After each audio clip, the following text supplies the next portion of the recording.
धन्यवाद उपसभाध्यक्ष जी। बहुत सी बातें हो चुकी हैं, अब कहने के लिए बहुत विस्तार से कहने के लिए कुछ बचा नहीं है। मैं बहुत संक्षेप में अपनी बात रखूंगा, समय भी कम है। पहले तो मैं जो पहलगाम में निर्दोष नागरिक हमारे देश के शहीद हुए, उनके परिवारों को हमदर्दी और उनको विनम्र श्रद्धांजलि देता हूं। दूसरे, हमारे सेना ने जो शौर्य दिखाया, जो पराक्रम दिखाया, उसके लिए मैं बार बार सेना को सलाम करता हूं।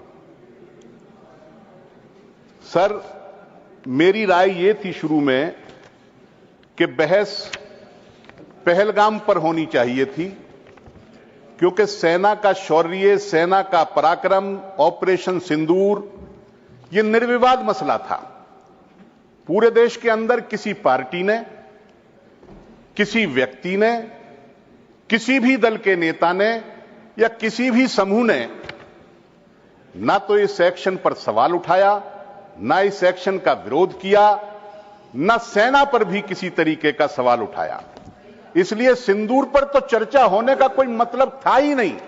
सैन्य कार्रवाई पर कुछ नहीं होना चाहिए था। सिर्फ पहलगाम में हम क्यों नाकाम हुए, क्यों हम अपने निर्दोष लोगों को नहीं बचा पाए, इस बात पर विचार विमर्श होना चाहिए था, चर्चा होनी चाहिए थी और आगे आतंकवाद हमारे देश के अंदर न पनपे, इसके लिए पुख्ता इंतजाम करने चाहिए थे।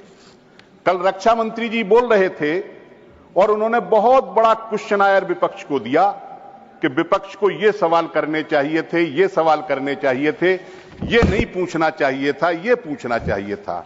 लेकिन माननीय उपसभाध्यक्ष जी, मैं आपकी जानकारी के लिए बता दूं कि रक्षा मंत्रालय के जवाब देने का दिन सोमवार होता है हमारे सदन के अंदर, और इस सत्र को शुरू हुए 2 सोमवार गुजर चुके हैं। रक्षा मंत्रालय ने न तो तारांकित न अतारांकित दोनों दिनों में एक सवाल भी स्वीकार नहीं किया है। मेरा खुद का सवाल डिसअलाउ हुआ है। जवाब देना नहीं चाहते, सिर्फ भाषण करना चाहते हैं।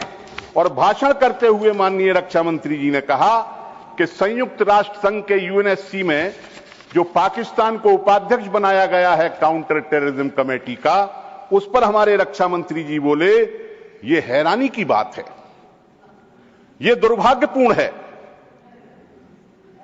ये बिल्ली से दूध की रखवाली करने वाली बात है। लेकिन विदेश मंत्रालय क्या कहता है?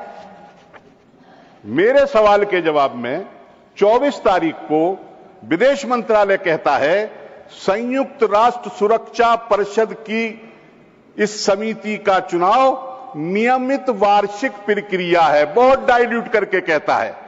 रक्षा मंत्रालय क्या कहता है, रक्षा मंत्री क्या कहते हैं, और विदेश मंत्रालय का ऑफिशियल स्टैंड यह है कि यह नियमित प्रक्रिया है, यह रूटीन प्रक्रिया है। कम से कम सरकार को, दोनों मंत्रालयों को आपस में सलाह मशवरा करके कोई बात कहनी चाहिए। मैं अंत में एक बात कहना चाहता हूं। अभी मेरे पूर्व जो वक्ता बोल रहे थे, चौहान साहब बड़े अनुभवी नेता हैं, इन्होंने कई देशों का नाम लिया, यूके का, रशिया का, इजराइल का, यूएसए का, फ्रांस का, नीदरलैंड का, जापान का, सऊदी अरब का, यूएई का, Iran, Qatar, Palestine, Panama, Sri Lanka, Maldives और ईयू के 27 देशों का, कि सबने हमारा समर्थन किया है। इसके अलावा कई वक्ताओं ने नाम लिया ब्रिक्स का, क्वेड का, एफएटीएफ का, इन्होंने भी किया है। इन्होंने हमारा समर्थन किया है, आतंकवाद पर चिंता व्यक्त की है, लेकिन इनमें से एक भी देश ने पाकिस्तान का नाम नहीं लिया है और पाकिस्तान को दोषी करार नहीं दिया है।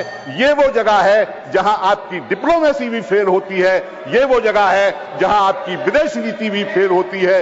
इन्हीं शब्दों के साथ कि ऐसे सवालों को जो राष्ट्रीय सुरक्षा से जुड़े सवाल हैं, इस पर पूरे दिल को खोल करके बात करनी चाहिए, पक्ष विपक्ष नहीं करना चाहिए और विपक्ष को दोषारोपित नहीं करना चाहिए। मैं समझता हूं सरकार भविष्य में इस बात का ध्यान रखेगी। बहुत बहुत धन्यवाद। आप धन्यवाद डॉक्टर दिनेश शर्मा। और ऐसी खबरें देखने के लिए सब्सक्राइब बटन को दबाएं, फिर बेल आइकन की घंटी दबाएं।